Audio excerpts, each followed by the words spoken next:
Permanent residents grew by more than 500,000 people. Housing is one of the biggest drivers of inflation. Highest proportion of immigrants in the country's history. Canadian families constantly feeling pinched in the grocery aisles appear to be changing their spending habits. The largest population increase in 66 years. Population hit 40 million. Seeing record levels of population growth. Undercounting the number of non-permanent residents in Canada by roughly 1 million. Toronto housing prices are now outpacing those in New York. The average asking price for a rental unit in Canada hit a record high last month. Rising real estate prices are all impacting the income needed to buy a home in Canada. Urgency over surging food costs ignited debate today in the House of Commons.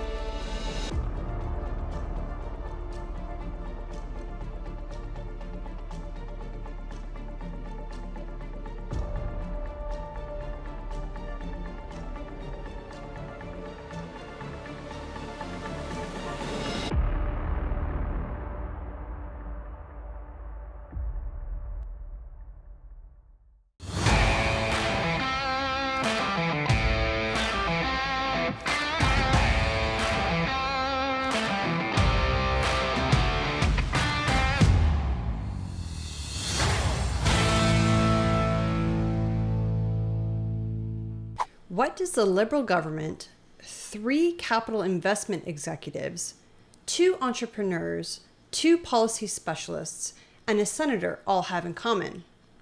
It's not a joke. What they have in common is a destructive framework that is systematically damaging our country on almost every level. This is the Century Initiative. The Century Initiative was started in 2009 by 2 businessmen, Dominic Barton and Mark Wiseman. They wanted Canada to embark on a massive project, something that was on the scale of a national railroad or even confederation. And in 2011, they settled on a population explosion in Canada. We will just let the Century Initiative explain themselves and what it is. Let's take a look. Canada, the true north, strong and free. We're not just poutine and maple syrup. We're breathtaking natural landscapes, crackling bonfires and northern lights. We're athletes and scientists, artists and explorers. We're innovators, making a mark on the world. Spanning 10 million square kilometers, we're the second largest landmass. But our population is only 38 million. That's a whole lot of space for not a lot of people. And this small population is getting older. Nearly 300,000 Canadians are retiring every year, which means our workforce is shrinking. On top of that, we're not having kids like we used to. Our fertility rate is low. And with a global pandemic, it will drop even lower. All of this means we're way behind where we need to be, because our quality of life is tied to the size of our population. You see, if we had more people, we would have more economic activity and a bigger workforce. That means more potential tax dollars, which we could use to create more sustainable cities and improve social services, like affordable housing, green transportation, and that free healthcare we're always talking about. Plus, we would reinforce our reputation as an open and diverse society, giving us a more powerful voice on the world stage. But population growth doesn't happen overnight. We need long-term thinking, a vision, and a plan. That's what we do. Century Initiative is paving the way for policy change that leads to prosperity. We've crunched the numbers, and we know that by the year 2100, we need 100 million people to achieve the quality of life we want. That means we need to grow our population now, by supporting Canadians who want to have kids, and by welcoming immigrants who help us drive Canadian business and innovation. Let's do what we already know how to do. Learn from the past and think differently about the future. Let's create a bigger, bolder Canada. So, that was a lot of heavenly music and a lot of nice images. A lot of propaganda, I think, is the word I would use. And there was a older gentleman with a softer voice walking you through it. and it sounds all roses and rainbows. So let's take a look at the highlights of what their proposal is, or rather was, back in 2019. So this is their cover page for A Bigger, Bolder Canada, long-term thinking starting now. They have Cirque du Soleil, by the look of it, actors on there for some strange reason. This is the framework and their table of contents. So they have a bunch of recommendations that they want to happen here, and goes through some of the economic pillars, setting targets, and how you do that. So we'll take a look at some of the specific highlights that we want to go over. So the first one is they want a national childcare strategy. More part-time and full-time roles that allow for flexibility in scheduling, and initiatives to reduce unconscious bias to create truly inclusive work environments. Employment matching programs specifically for older employees, perhaps run by sector-specific associations and organizations and funded by governments, and financial incentives such as allowing retirees to return to work while still collecting their pensions and other benefits. Have modern, high-quality infrastructure. Offer affordable housing and convenient public transportation, attract talent and investment, and nurture innovation. Provide a vibrant and inclusive cultural life, feel secure and welcoming, and is environmentally sustainable. In 2022, increase immigration numbers to 400,000, up from the 350,000 already targeted by the government in the year preceding.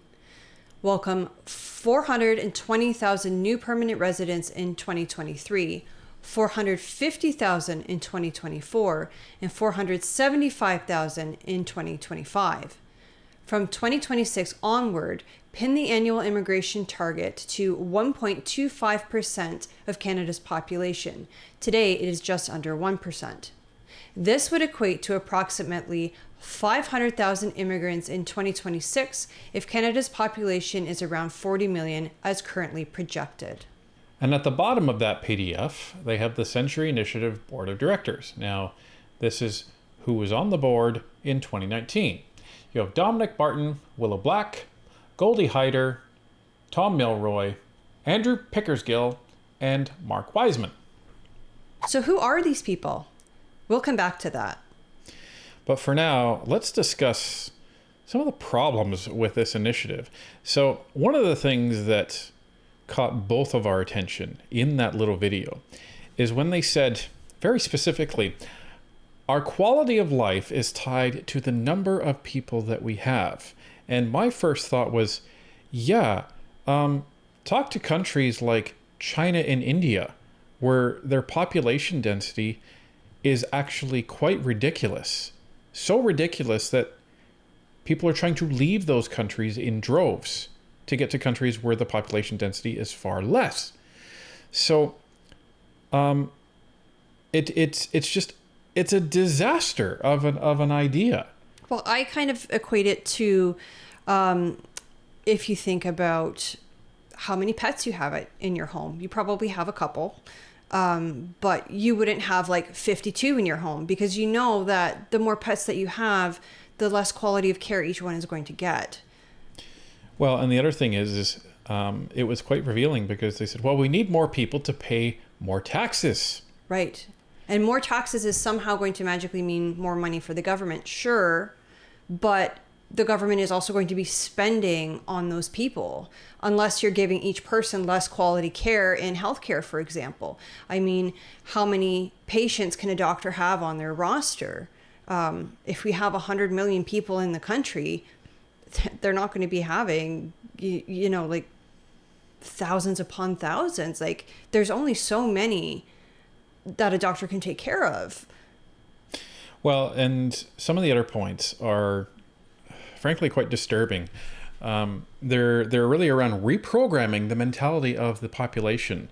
So one of the things that they get into, which was touched on briefly in one of the points that we mentioned, is removing unconscious bias and, subtly saying, having a more welcoming environment. So what that really means is they need to educate Canadians, to ensure that people warm up to the idea of 100 million people actually coming into Canada by the year 2100. That's a lot of people coming in. Well, and what the Century Initiative seems to forget is that a lot of Canada is cold and dark a lot of the year. Living in a cold and dark environment like that, it has impacts on your health, especially your mental health.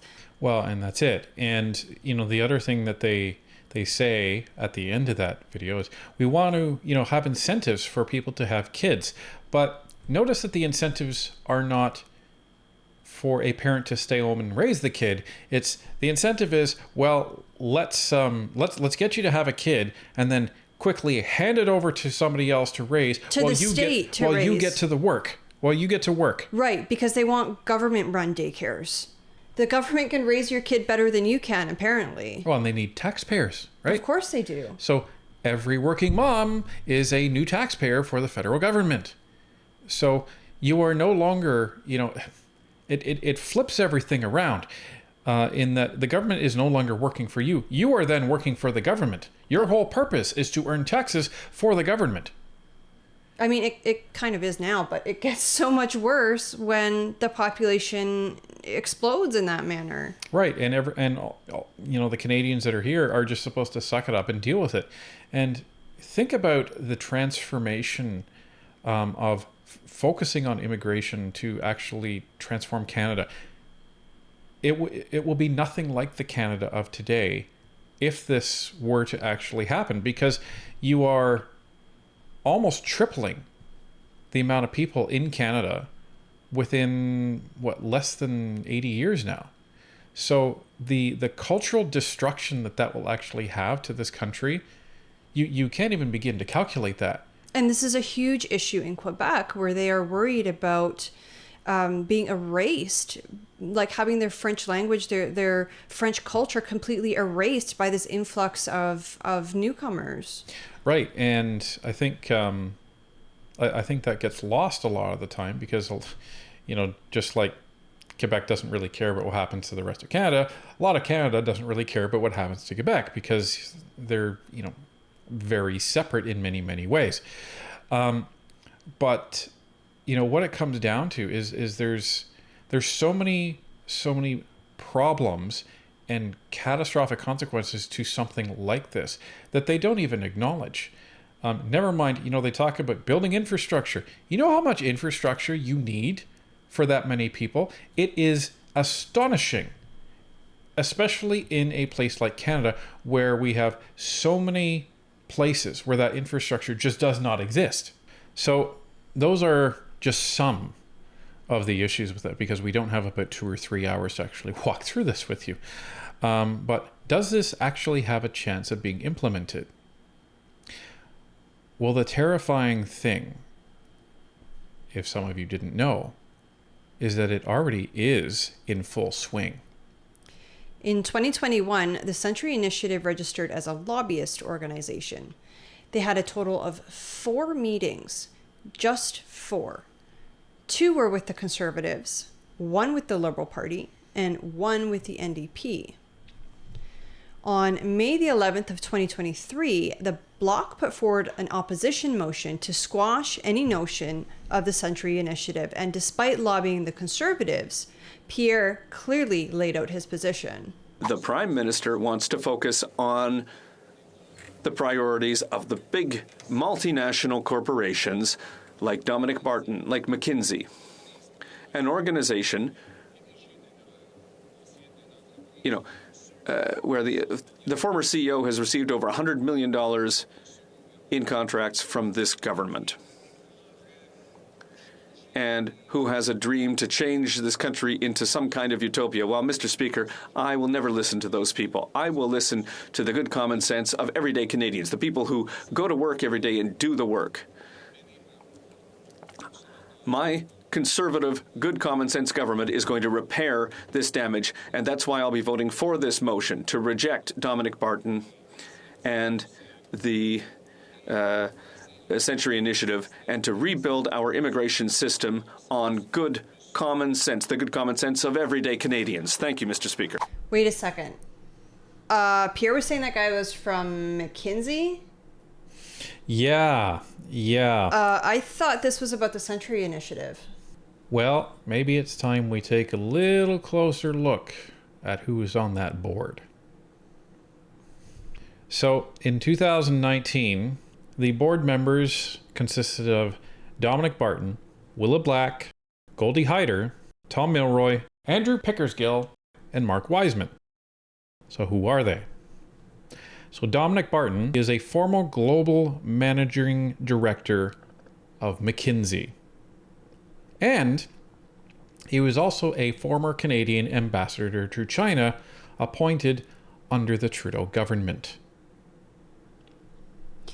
Goldie Hyder is the CEO of the Business Council of Canada, board member of the Century Initiative, former chief of staff to the Right Honourable Joe Clark. Willa Black, she was vice president in corporate affairs at Cisco. Cisco, to some of you who don't know, is one of the biggest telecommunications and IT contractors and companies on the planet. Tom Milroy is the president of TOSA Investments, worked for BMO Capital Markets over 20 years, the director of Generation Capital Limited, Interfor, and API Group Corporation. Now, Interfor, you may be very interested to know, is one of the world's largest forestry companies in terms of lumber. What is lumber used in? Houses. Housing construction. Keep that in mind, everybody. Mark Wiseman was a senior executive with BlackRock, one of the most powerful venture capital firms in the world, valued at over $100 billion in their market share, and chair of its alternative business. He was also president and CEO of the Canada Pension Plan Investment Board, and his resume is a mile longer after that. And Andrew Pickersgill, he currently works for and has spent almost 30 years at McKinsey. So you have two McKinsey boys and a IT infrastructure executive, a policy expert, and the balance being venture capitalists. Don't these seem like very odd people to be supporting an initiative as altruistic as this? I'll say. Let's fast forward to today. Now, Mark Wiseman, Tom Milroy, and Goldie Hyder are still on the board, but there have been some new additions. Lisa Lalonde specializes in public policy and wealth management. Tarek Hahad, who is a self-made businessman, as well as Murali S. I'm sorry, I'm not going to butcher his last name. And last but not least, the Honorable Ratna Omnivar, a recent Trudeau-appointed senator. But the real question is, what do these people have to gain from something like this? Well, I think all of you are probably catching up now, and the answer is money. The answer is always money. It's always money. Always. So if you think about it, McKinsey has been pushing hard for the Century Initiative. McKinsey has also been getting lots and lots of contracts under the Trudeau government. Hundreds of millions of dollars. A lot of money. And these guys, most of them, they've worked at investment firms all over the world. So if they've been pushing hard for something like this, it is reasonable, very reasonable to assume that they have been making investments to prepare for this to actually work. Now, they want this population explosion to happen right now, because what's going to be needed for that? You're going to be needing lots of houses. You're going to be needing lots of infrastructure. You're going to be needing lots of services. And that means lots and lots of money to be made, especially when you're a director at one of the world's largest lumber companies, or when you have investments all over the place in infrastructure, IT, housing projects, everything. So these guys want to make a ton of money, and it doesn't really matter the cost here. So they get to dictate the public policy, they get to profit off the public policy, and they get to manage this cultural shift within Canada over the next 80 years. 80-something years, yeah. 80 Not years. even 70-something. Yeah. Yeah, less than 80. And anyone who is supportive, well, you're gonna get a piece of the pie here. But anyone who's against it, well, you're gonna get nothing then, aren't you? You're a crazy conspiracy theorist, aren't Right. you? You're a far-right conspiracy theorist. So, but we said this was in full swing. Speaking of conspiracy theories, how do we know it's in full swing? Because we have the receipts. Well, we always bring the receipts. That's one thing you can count on Northern Perspective, is to bring the receipts.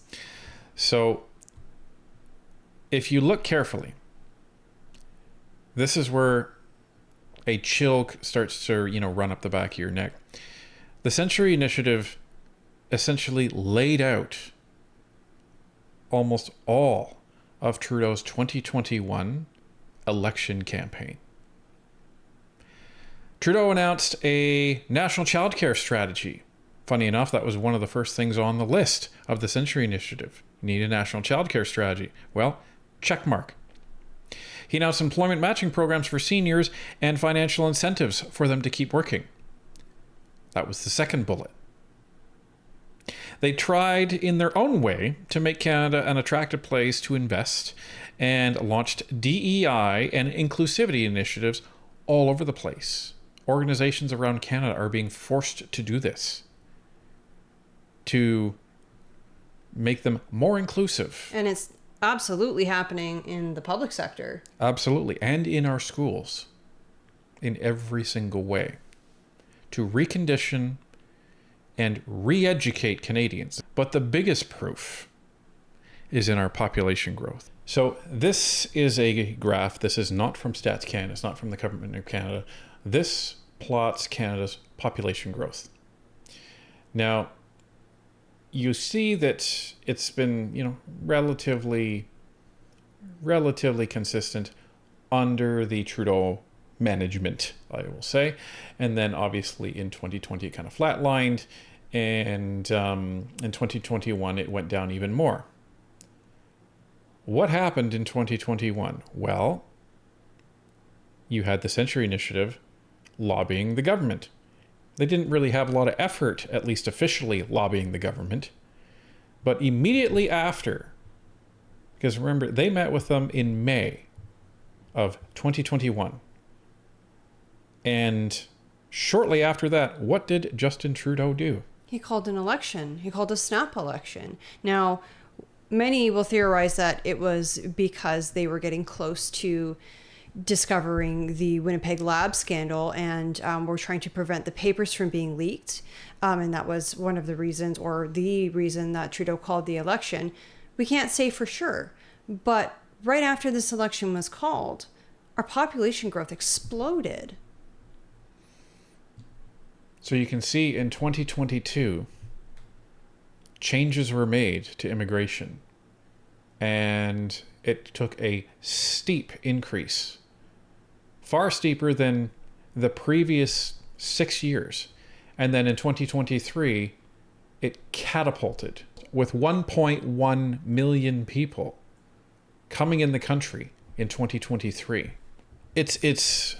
I found it very eerie when I was researching this, as I was looking through the Century Initiative recommendations and policy changes, and then looking through the Trudeau campaign, and it was like checkbox, checkbox, checkbox, checkbox. It, one or two, fine, is a coincidence.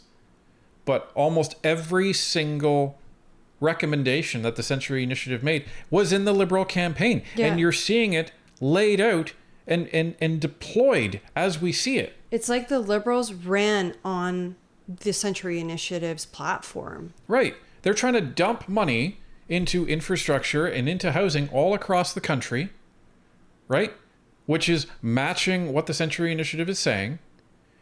They're trying to start these infrastructure projects. They're failing to do so.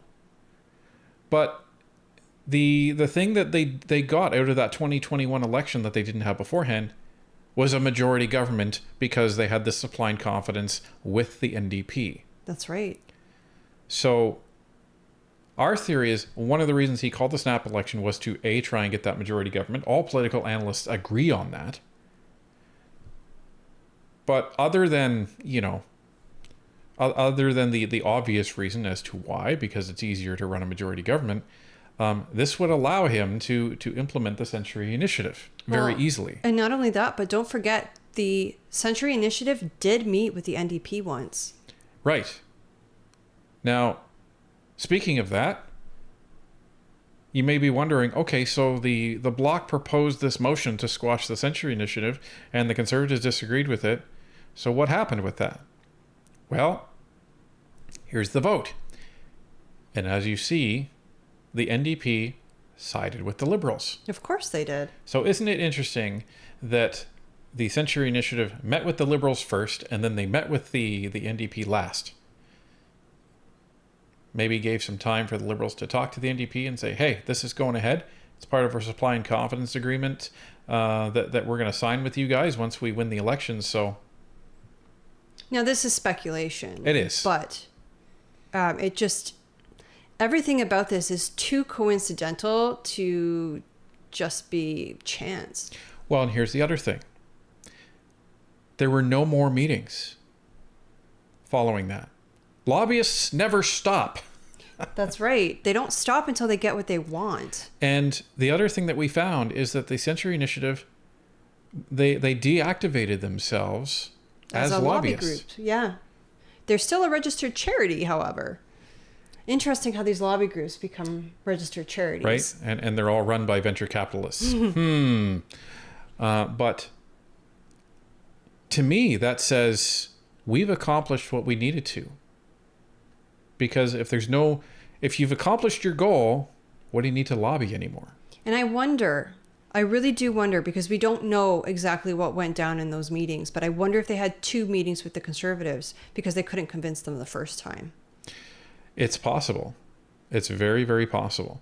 Because they did meet with just a manager of the caucus the first time, and then they met with the Shadow Minister of Finance, Mr. Halan, the second time. And maybe they figured out, okay, we're not going anywhere with this, so there's no sense wasting our time. Right. So because again, the Conservatives were the only party to vote with the Bloc opposing the Century Initiative. Now, we're going to show you something a little disturbing. But before we do that, the last pillar in the Century Initiative was the projections for immigration. And Trudeau didn't just meet them, he surpassed them.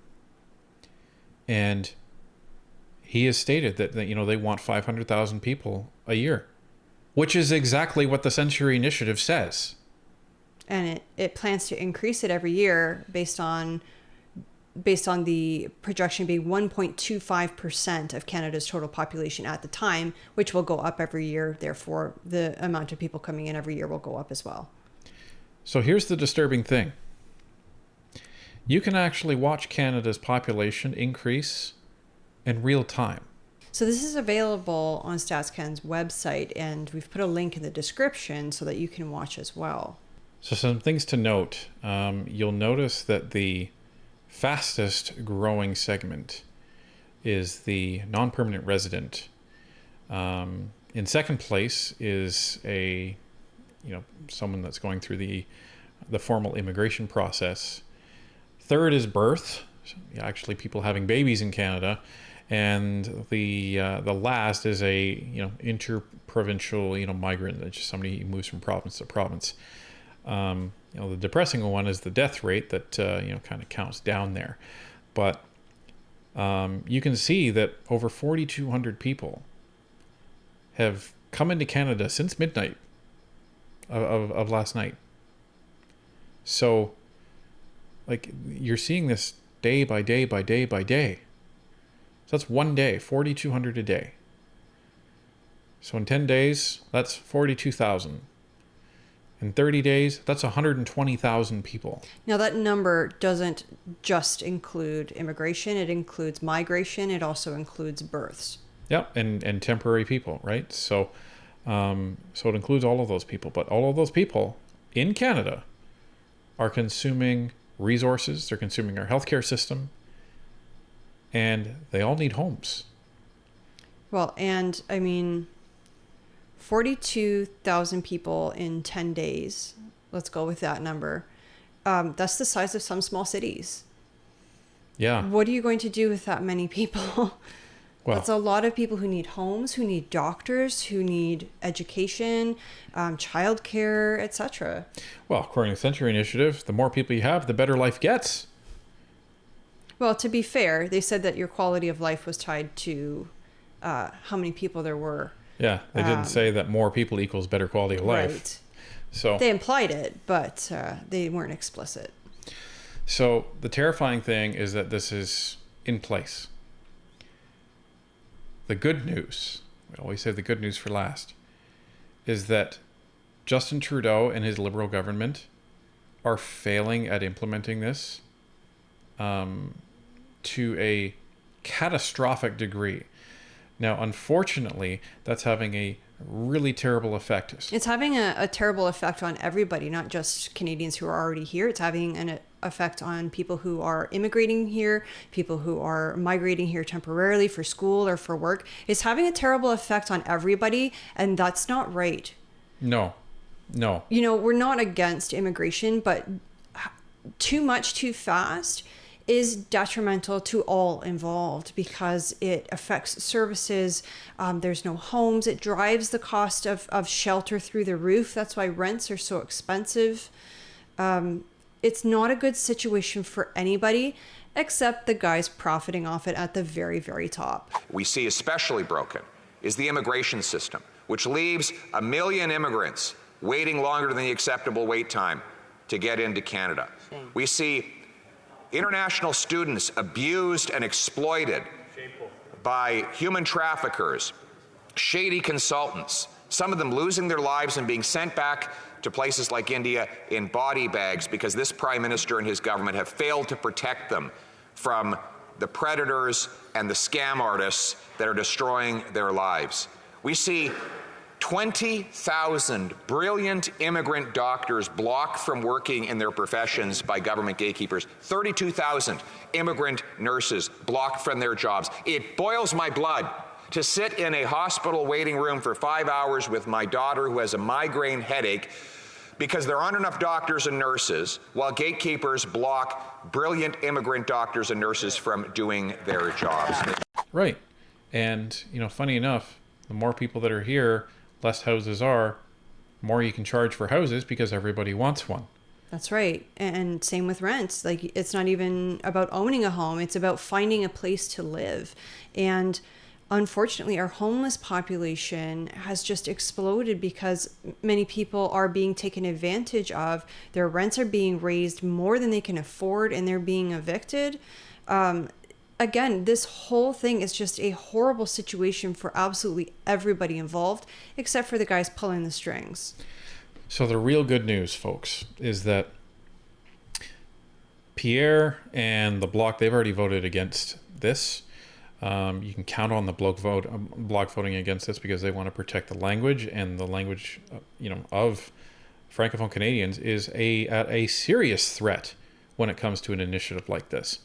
Now, Pierre has also recently been pretty clear in that he will tie immigration to the capacity of the system. Do you accept that immigration is inflaming the housing crisis? Well, it's very simple math. If you have more families than coming than you have houses for them, it's going to inflate housing prices. It's no question about it. That's not, I don't even think the Liberals are now seeming to acknowledge that themselves. So my common sense plan is to link immigration numbers to home building numbers. And that is how you're going to restore housing affordability. Look, we built fewer homes in last year than we built in 1972. 50 years, we're building less homes. In 72, we had a population of 22 million people. Now we have a population of 39 million. We have to build something in the neighborhood of 450 to 500,000 homes a year just to maintain the current level of affordability at today's immigration rates. You can bet when he becomes prime minister, immigration is going to get a complete overhaul because this is not sustainable. Everyone is screaming to the high heavens that it isn't. I imagine these Century Initiative guys aren't going to be too happy. And guys, you're probably going to have to find another project to make you all famous by 2100 because this is going to get squashed after the Conservatives win the next election.